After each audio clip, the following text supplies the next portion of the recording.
গরিবের দিকে একবার মুখ তুইলা চাও আল্লাহ, একটা টাকার বস্তা দাও। হে গাইজ, আসসালামু আলাইকুম। তো আমরা আজকে চলে আসছি বসুন্ধরা সিটি কমপ্লেক্সে, আর এখানে এসে কি কি কিনলাম সেটা নিয়ে আমাদের আজকের ব্লগ। তো আসলে আমরা অ্যাপেলের হোল মডেল যে মোবাইলটা ভাই রয়েছে আইফোন 17, ওটা আসলে কিনবো না, কিনবো একটা ছোটখাটো ছোট মডেল অ্যাপেল। তো গাইজ, আজকে ভিডিও করার মতো কোনো প্ল্যানই ছিল না। আমি ছোট ছোট কিছু স্কিপ নিয়েছি শর্ট ভিডিওর জন্য, তো সেটাই একসাথে করে এখন রিলস তৈরি করতেছি।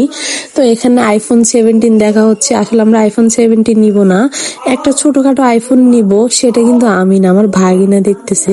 তো আসলে আমি ছোটখাটো একটু ভিডিও নিয়েছিলাম, সেটাই আজকের ব্লগ ছিল। তো বসুন্ধরা থেকে আমাদের বাসা খুব বেশি দূরে না, আমরা হাঁটি হাঁটিয়ে যাচ্ছিলাম। আর যাওয়ার সময় আমার ভাগিনা বলতেছে, মামানি এই আফুর বিরিয়ানি গুলা জাস্ট অস্থির।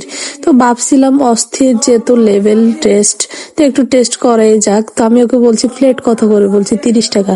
তো গাইস, 30 টাকার প্লেটে যদি অস্থির লেভেলের টেস্ট থাকে তাহলে অবশ্যই একটু ট্রাই করারও ইচ্ছা থাকে। তো আমি বলছি চল আমরা একটু ট্রাই করি। গাইস, বিশ্বাস করতেন না, আমি আজকে ফুল ভিডিও সবগুলো নিই নাই, একটু একটু নিছি, সেটাই শেয়ার করতেছি। আর এই বিরিয়ানিগুলো আমি এক চামচ মুখে দিয়ে পরের চামচ মুখে দেওয়ার মতো সাহস আমার হয় নাই।